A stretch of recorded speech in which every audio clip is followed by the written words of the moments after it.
साथियों देख रहे हैं इस शख्स को कौन है।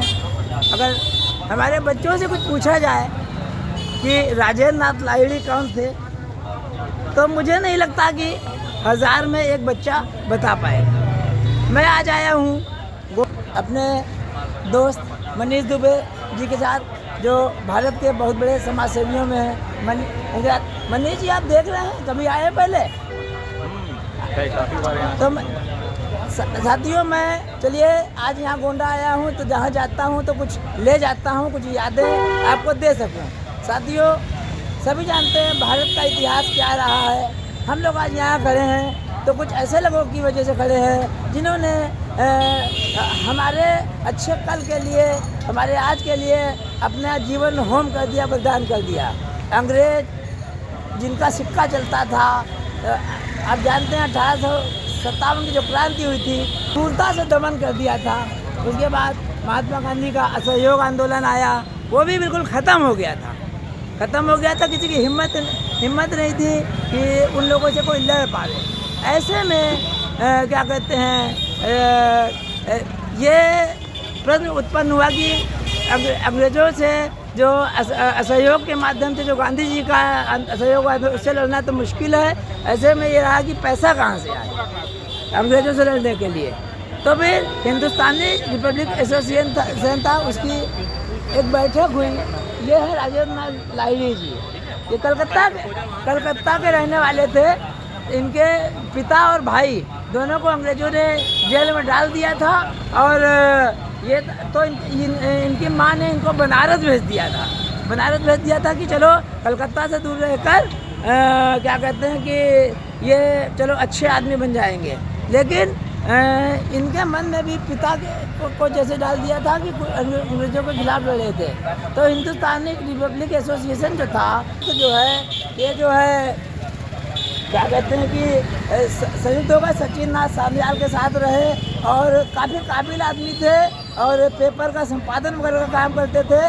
फिर हिंदुस्तान रिपब्लिक एसोसिएशन की एक बैठक हुई कि अंग्रेज़ों के खिलाफ लड़ने के लिए भारी मात्रा में धन चाहिए, नहीं तो अंग्रेज़ों के कैसे लड़ेंगे। अंग्रेज़ जिनके पास इतनी आर्मी थी, पूरी दुनिया में उनका सिक्का चलता था, आसान नहीं था। इन लोगों की इच्छा थी कि इतना भारी धन मिल जाए कि आगे जो है अंग्रेज़ों को जो है उनकी नानी याद दिला दी जाए।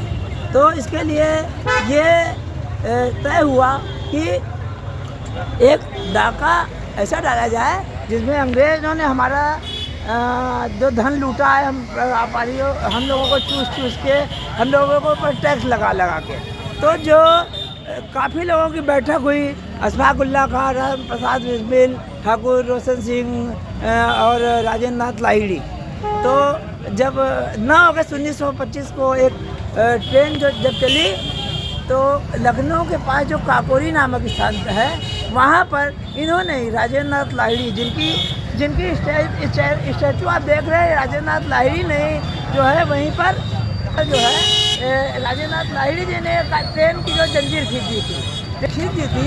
उसके बाद जो है उस अंग्रेज़ों की सुरक्षा व्यवस्था के औकात बताते हुए पूरी की पूरी ट्रेन लूट ली गई, और अंग्रेज़ों को बहुत पूरा यहाँ से लेकर ब्रिटेन तक हाहाकार मच गया कि कैसे जो है ये एक ट्रेन क्या कहते हैं कि इतनी सुरक्षा व्यवस्था होते हुए।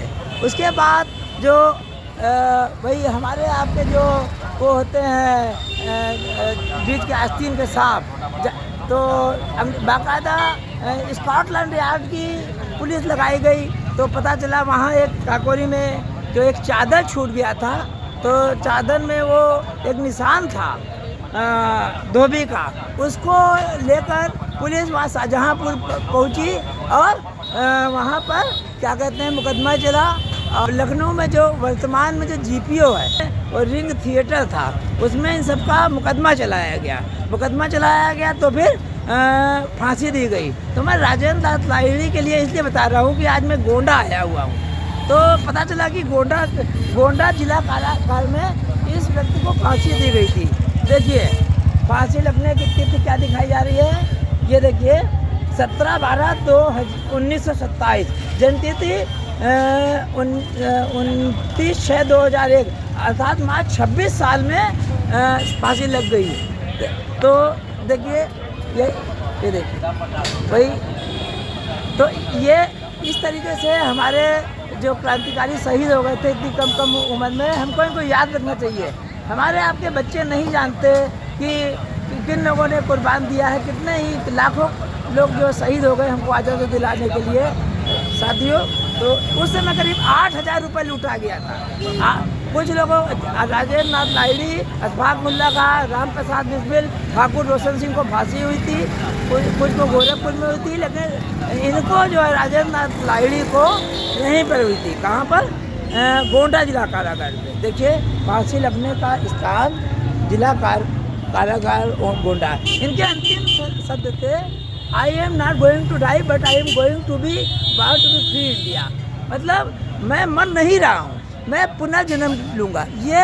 ये था इनके अंतिम शब्द। ये ऐसे जो है हमारे महान क्रांतिकारी साथी थे। साथियों जय हिंद, वंदे मातरम। ऐसे क्रांतिकारियों को मिलता हूँ। मैं हूँ अपने दोस्त मनीष दुबे जी के साथ। साथियों मिलता हुआ मनीष दुबे जी, जो हमारे, आप अपना परिचय दीजिए लोगों को और बताइए जो हमारा चैनल चल रहा है इसके लिए क्या विचार है आपके। आप अपना पद जो भी जिन जिन संस्थाओं से जुड़े हैं बताइए अपने बारे में। मेरा नाम मनीष दुबे है। मैं भारतीय जीवन निगम गोंडा शाखा में विकास अधिकारी के पद पर कार्यरत हूँ। मैं रहने वाला लखनऊ का हूँ मैं, लेकिन मुझे गोंडा में कार्य करते हुए 24 साल हो गए। और इसी के साथ ही मैं कई समाजसेवी संस्थाओं से जुड़ा हूँ, जैसे लायंस क्लब इंटरनेशनल। देखिए लायंस क्लब इंटरनेशनल में आपको क्या क्या काम है?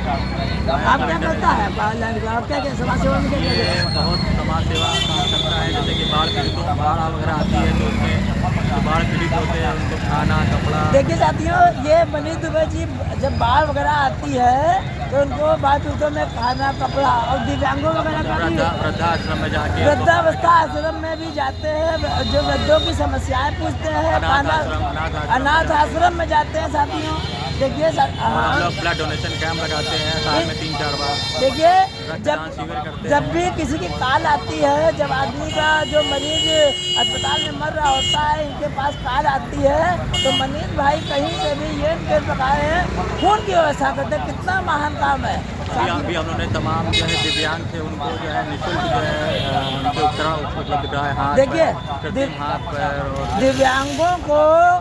दिव्यांगों की सेवा से बड़ी, ब्लड डोनेशन से बड़ी कोई सेवा हो सकती है। साथियों मुझे तो नहीं लगता कोई लगता जो हमारा वर्क लखनऊ में चल रहा है, ये गोंडा में है।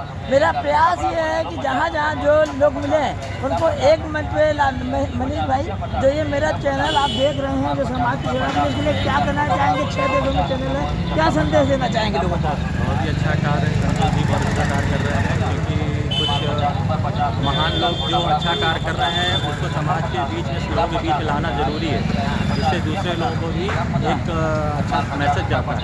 बुराइयाँ तो बहुत जल्दी फैल जाती हैं, अच्छाइयों को फैलाना पड़ता है। जैसे कि पुराने संत ऋषि महर्षि देश गांव जाके अच्छी बातों को फैलाते थे, उसी तरीके से अब क्योंकि सोशल मीडिया का ज़माना आ गया है तो सोशल मीडिया के माध्यम से संतोष भाई अच्छी बातों का प्रचार प्रसार कर रहे हैं और अच्छी चीज़ों को सामने ला रहे हैं। ये बहुत ही अच्छा कार्य है और मैं इनको शुभकामनाएं देता हूँ, इसी तरीके से वो और अच्छा करते रहें और इनका चैनल आगे ग्रोथ करे। और मैं आप सभी से निवेदन करूंगा कि जो है इनके चैनल को ज़्यादा से ज़्यादा सब्सक्राइब करें, लाइक करें, ताकि जो है शेयर करें, ताकि जो है इनके काम को और गति मिल सके। धन्यवाद साथियों, मिलता हूँ।